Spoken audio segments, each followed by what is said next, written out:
Hey everyone, and welcome to This Explainer. Today, we are uncovering a story of just staggering scale. Imagine an event in human history so massive, so disruptive, that it literally altered the Earth's global climate.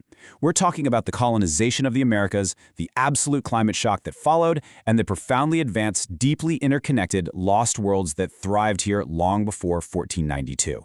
To really wrap our heads around this story, we've got to start with the staggering, almost unimaginable statistic. 60 million down to just 6 million. Over the 100 years following 1492, the indigenous population of the Americas was absolutely decimated. Waves of introduced epidemics, things like smallpox, measles, and influenza, combined with warfare and famine, triggered what historians and scientists call the Great Dying.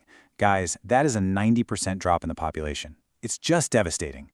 And, well, here's where human history and climate science intersect in a really shocking way. As the population plummeted, massive tracts of cleared agricultural land were suddenly just abandoned, and this led to a natural regrowth of forests. We're talking an area roughly the size of France. As these trees grew back, they absorbed so much carbon dioxide that global atmospheric CO2 levels actually dropped by 7 to 10 parts per million. This huge carbon sink directly contributed to the Little Ice Age in the 1500s and 1600s. It's a stark reminder that, while yes, reforestation helps mitigate climate change, this historical instance only gave us a few parts per million of cooling, and it came at a horrific human cost. Okay, let's dive into this and rewind the clock a bit. The Americas were a vast, deeply inhabited continent. We're tracing the origins of these peoples back anywhere from 40,000 to 12,000 years ago when Paleo-Indians migrated across the Bering Sea land bridge or possibly moved down the Pacific coast in boats. But they didn't just arrive. They spread out, they adapted, and they thrived across literally every ecosystem. For over 15,000 years before Europeans even showed up, these early migrants transformed from nomadic bands into diverse, highly complex civilizations. They built permanent urban settlements, forged sprawling empires, you name it.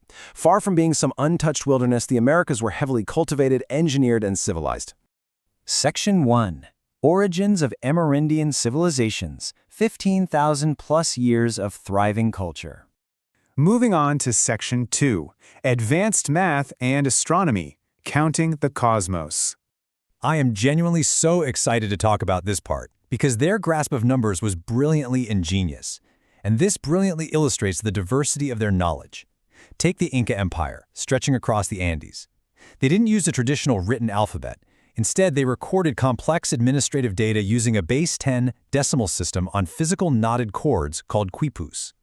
Different knots meant different values, and an empty space acted as zero. Now compare that to Mayan mathematics. They used a base 20 written system, combining dots and lines. And incredibly, they invented one of the world's earliest known written symbols for zero, long before many Old World civilizations even grasped the concept. The Mayans actually used this mathematical genius to essentially master time itself, utilizing a highly complex, interlocking calendar system. You've got the Tzolk'in, a 260-day sacred calendar, the Hab, a 365-day solar calendar, and the Long Count, tracking massive 5,125-year eras. By applying advanced mathematical concepts, ones that actually align with what we know as the Chinese remainder theorem, they sync their agricultural and religious cycles perfectly. These calendars would interlock like giant cosmic gears, repeating exactly every 18,980 days, or 52 solar years. It's like a giant, flawless puzzle. Let's look at a really cool mini-narrative of this astronomical genius found in the Dresden Codex, which is one of the few surviving Mayan books. They meticulously tracked the cycle of Venus. They noted it appears as a morning star for 236 days, hides behind the sun for 90 days, reappears as an evening star for 250 days, and then hides between the Earth and Sun for 8 days. They calculated the full cycle to be 583.92 days. Their celestial calculations were so highly accurate and mathematically elegant that they even fascinated modern physicists like Richard Feynman. All right, Section 3. Ancient superhighways and commerce, connecting continents. Now, keep in mind, with the exception of the Andean llama, the Americas lacked domesticated beasts of burden. Yet, whether you were in the highest mountains or the deepest river valleys, these societies were highly interconnected. Picture this, a stone-paved Inca road clinging to the misty side of an Andean mountain. The Inca engineered over 25,000 miles of these roads, cutting through solid rock and turbulent rivers just to move armies and goods. On the flip side, look at the lush, massive earthen mounds of Cahokia near modern-day St. Louis. Sitting right at the confluence of major rivers, Cahokia was this bustling trade hub connecting the Great Lakes all the way down to the Gulf of Mexico. And navigating these intense routes, well, you had highly specialized merchants. In the Aztec Empire, they were known as the Pachteca.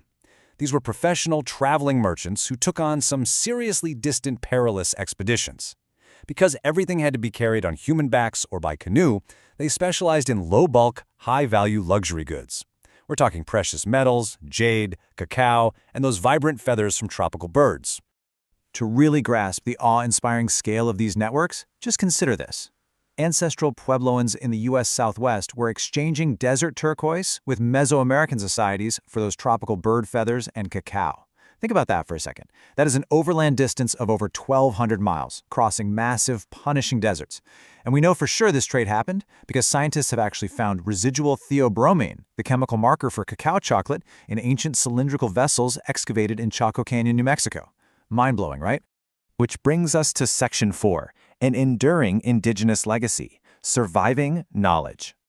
We started this explainer talking about the Great Dying, but I want to be super clear. This story absolutely does not end in disappearance. Native American culture is very much alive today. Right now, over 100 million people speak more than 1,500 different indigenous languages across the Americas.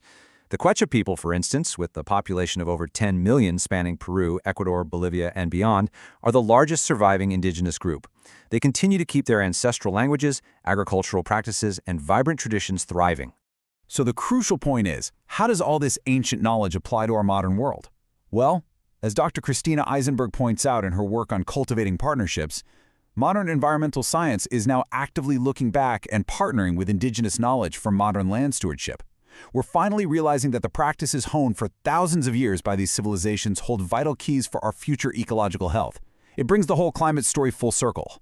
Which brings us to a final, really important thought. The pre-Columbian Americas were absolutely not some empty blank slate waiting to be discovered. They were a vibrant, heavily interconnected world of mathematicians, astronomers, engineers, and expert stewards of the Earth. So, if their deep connection to the land could literally shape the Earth's climate centuries ago, what else can their ancient knowledge teach us about surviving our modern climate crisis? Thank you so much for joining me on this explainer, and I really hope this leaves you incredibly hungry to learn more about this phenomenal history.